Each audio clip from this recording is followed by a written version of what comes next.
coming up on Esoteric Atlanta. Yeah. I want to expand on what you just said, though. The world today, the populations of the world, are waking up. Okay, and they're waking up to realize that they can't really trust their governments. They can't trust the authority. Okay, now back in the time of Son of Sam in the 70s, people believed what they read in the paper. People believed what they saw on television. Okay, and as the years progressed, I mean, that case has been picked apart, and it's obvious that there was a conspiracy behind it, and possibly more than one, and a cult behind it, and things like that. But with this case, that the Wendy Savino case that's come out in the last year, we're coming up to the year anniversary of it, really was like, to me, it's not a Son of Sam case. Okay, it's just something that through basically lack of giving a shit, it ended up being attached to it. Okay, you had a podcaster that brought it out, gave it to the NYPD, wrapped up in a nice little bow, and they did little to zero investigating on it. And I've spent it got closed as exemplary closure or exceptional closure, whatever it's called. You guys, we have been on the Son of Sam case since 2023. We started to go through the Son of Sam conspiracies with my late friend, Doug Kramer. And ever since Doug Kramer's passing, I have taken it upon myself to try to continue his work. And that has led me to meeting some really cool people who I now consider friends, who are super, super, super reliable researchers in the Son of Sam case. Now, today we're going to be doing an episode with Criminal Justice Chris and Rocker Mike, looking deeper into the mafia connections with Wendy Savino, who has been now labeled by the NYPD. The official narrative is that she was the first victim of the Son of Sam, but myself, Chris, and Mike all have our doubts. Now, before we get into the episode, just to give an update, so you guys remember what we're talking about, especially with Wendy Savino, I'm going to go through a blog that was written by Criminal Justice Chris, and this has to do with the pew-pewing of Wendy Savino. On the 9th of April, 1976, Wendy Savino was pew-pewed multiple times outside of Nina's restaurant, a well-known hangout for the 5 families, state politicians, and all 5 borough district attorneys.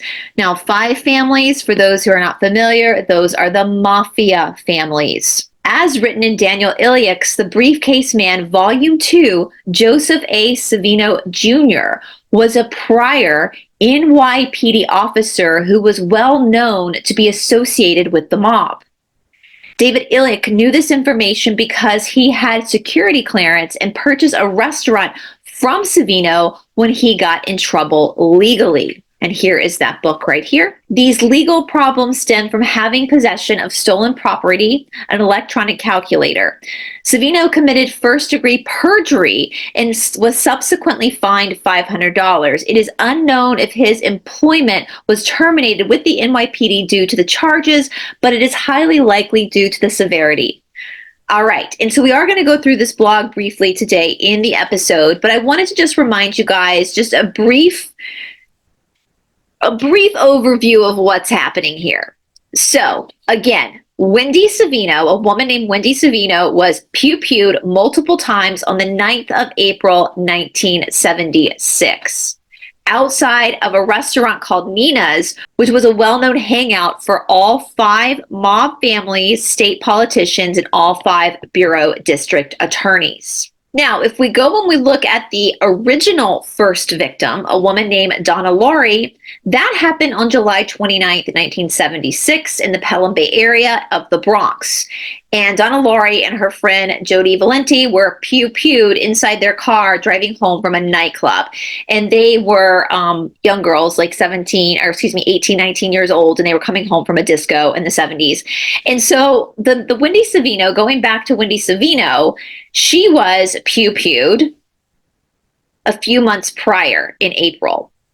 Okay, so we know from past episodes, which will be down in the description box below, that there has always been investigations into Winnie Savino. I think we also talked about in one episode how Maury Terry, who wrote The Ultimate Evil, about the Son of Sam not actually being only David Berkowitz, but an alleged cult. We know that they were kind of looking at Wendy, but they weren't at the same time, because Wendy, the more you get into Wendy Savino's story, especially with her husband, Joseph Savino, the more you realize, more than likely, we're speculating here, more than likely her pew-pewing was more mafia-based, that it had absolutely nothing to do with the Son of Sam. But recently, the NYPD has now put Wendy Savino's case in with the Son of Sam. Now, Wendy is still alive. She survived this horrific incident, and she is a victim in all this. Now, she believes at her age that David Berkowitz was the person who did this to her. However, again, as we say over and over again, nothing is adding up. This is not the MO of David Berkowitz. The way he was described does not match David Berkowitz. And really, all the fingers do point to this being mafia-based, which in the 1970s in New York City, the mafia kind of ran New York City. So with that being said, we're going to go ahead and get to this episode. This episode was so unbelievably fascinating. I tell you, between Rocker Mike and Criminal Justice Chris, if we archived all of their research, I swear to God, they should write a book. Now, with that being said, because of words that we're going to be using regarding these crimes, these are very violent crimes, we cannot keep this episode on YT because of YT's regulations. A lot of people ask why I can't do that, but other bigger podcasters can. It's because in order for me to be able to do that, I would have to register myself as a media outlet in order to not have to follow the guidelines of certain words.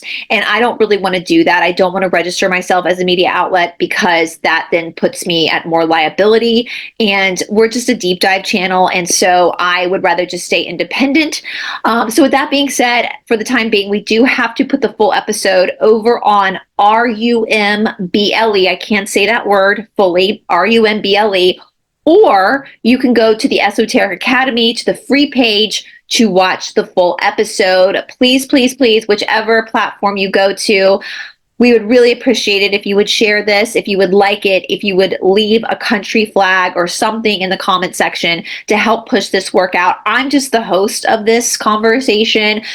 Chris and Mike are the ones who've done extensive research, and we're going to get into the mafia a little bit. We're going to get into the culture of New York City in the 1970s and what that was like, especially regarding the information needed to have a full understanding of why David Berkowitz, in my opinion, and most people's opinions, is not the person who pew-pewed Wendy Savino, including David Berkowitz himself has claimed that he did not do this. And David Berkowitz has admitted to everything he's done in the past. So I don't know why he wouldn't admit to it now. It's very obvious that this was not something done by the Son of Sam. This was a separate case that had to do more with the mafia. Now, the big question for me, of course, goes, why is the NYPD now just trying to throw this old case in with the Son of Sam? Who are they protecting? Why are they doing this when it's so obvious that who they're trying to pin this on didn't do this? So with that being said, follow the links down in the description box below to the full episode, and we look forward to seeing you over on RUMBLE or over on the Esoteric Academy.